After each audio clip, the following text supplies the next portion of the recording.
안녕하세요. 저는 강남노무법인의 김혜선 고문입니다. 오늘은 정봉수 노무사님을 모시고 근로기준법의 제17조 근로계약의 서면 명시에 대해서 한번 말씀을 나누도록 하겠습니다. 우선 법 조항에 대해서 한번 설명을 해주시죠. 네, 안녕하십니까. 공인노무사 정봉수입니다. 근로기준법 17조에는 근로계약에 관한 내용을 서면으로 명시하고 이를 교부하도록 되어 있습니다. 이를 위반할 때에는 500만 원 이하의 어떤 벌금에 가하도록 되어 있습니다. 왜 이렇게 규정을 도입했는가 하게 되면은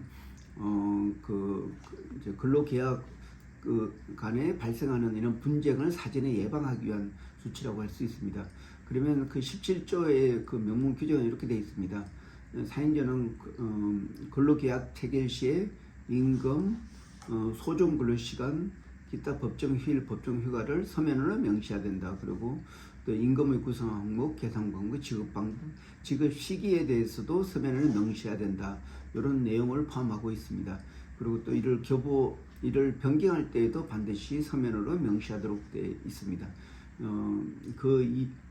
하여튼 이런 근로기준법에 이런 내용을 포함하고 있습니다. 네, 그렇군요. 그렇다면 지금 근로기준법상의 이 지금 조항을 설명해 주셨는데, 그럼 근로계약을 작성할 때 이런 것들이 다 서면으로 들어가야 되는데, 그럼 우리 그 강남노무법인에서 그 표준계약을 쓰지 않았습니까?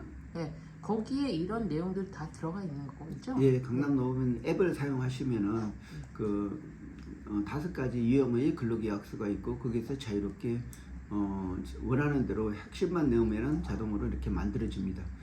특히 또 여기 우리 강남노무법인 앱은 영어하고 한글로 지급을, 그러니까 한글로 되어 있기 때문에 한글 작성하면 자동으로 영어로 전환돼 가지고 이렇게 만들어지고 있습니다. 그래서 여기에도 당연히 이런 근로계약 체결 시에 반드시 이렇게 필수기재 사항을 당연히 명시되어 있습니다.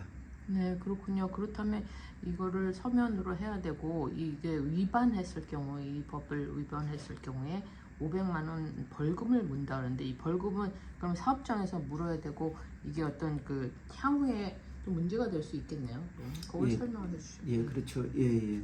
이 벌금과 과태료의 차이는, 이제 벌금은 이렇게 그 법을 위반한 그러니까 어떤 범법자로서 어떤 법에 이제 어떤 앞으로도 어떤 기록에 남는 그런 부분이 있습니다. 그래서 외국 갈 때 비자를 만든다든지 할 때 좀 불이익을 줄 수 있는 그런 부분이 있고, 과태료도 한 500만, 그러니까 과태료 부분은 이제 이 부분은 이제 어떤 행정벌이기 때문에 이런 벌금은 이제 따로 이렇게 어떤 법 위반에 대한 어떤 자료에 남지는 않습니다. 그때는 두 개 다 금액은 같지만은 좀 성격이, 이제 과태료 부분은 이제 근로감독관이 직접 이렇게 처분을 할 수 있는 거고, 근데 벌금은 반드시 이제 검찰을 통해서 법원의 어떤 그러니까 결정이 있어야지 벌금을 갈 수가 있습니다. 네, 그렇군요. 그러니까 우리나라 그 사업장의 경우는 이제 노동법이 이제 변경되고 근로기준법이 변경된 내용을 좀 많이 알 수 있겠지만, 외국인 기업, 외국 투자 기업 같은 경우는 우리나라 법, 이런 근로기준법을 잘 몰라서 이런 표준 계약을, 이런 부분을 누락해서 쓰는 경우가 많을 것 같은데, 그런 부분에 있어서 좀 주의점을 한번 설명해 주시죠. 네. 예, 맞습니다. 이 근로계약서는 반드시 서면을 작성하고 이를 교부를 해야 됩니다. 근데 보통 취업기 측이나 이제 사실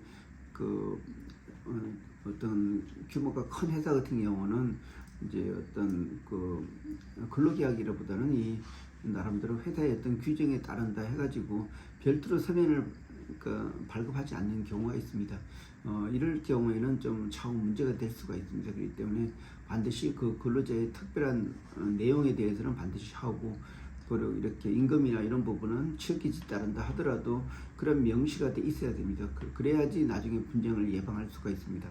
특히 이 근로 조건에 대한 서면 명시 부분이 2007년도에 기존에 좀 바뀐 부분이 있는데, 이 부분은 2007년도까지는 임금이나 근로시간, 법정 휴가 이런 부분을 서면에 명시하도록 되어 있는데 2007년도부터는 법이 바뀐 게 바로 그 소정 근로시간이라는 의미가 들어왔습니다.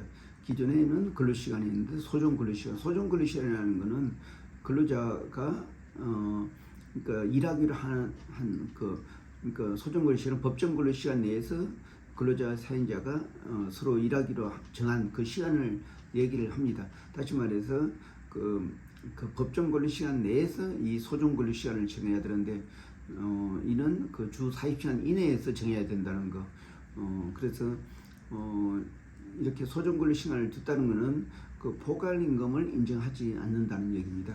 기존에는 이게 한 500만 원 줄 때 주 그 40시간을 초과해서 주 50시간을 두고 10시간 연장근로 있고 여기에 그 10시간에 대한 연장근로 수당은 급여에 포함되어 있다. 이렇게 해도 가능했는데 이 2007년도부터 법이 바뀐 이후부터는 반드시 근로계약 체결 시에 그 소정 근로시간과 그에 대한 대가로 임금을 주도록 되어 있습니다. 그래서 포괄임금제가 바로 요 시기 이후부터는 인정이 안 되고 있습니다. 그래서 많은 회사들이 기존의 가행대로 포괄임금제를 시행한 회사들 같은 경우는 법 위반이라고 할 수가 있습니다. 그래서 2007년도부터 그러니까 포괄임금제가 없어졌다. 그 근거는 바로 근로계약 체결 시에 임금 소정 근로시간 이런 부분으로 이제 바뀌었기 때문에 그렇습니다.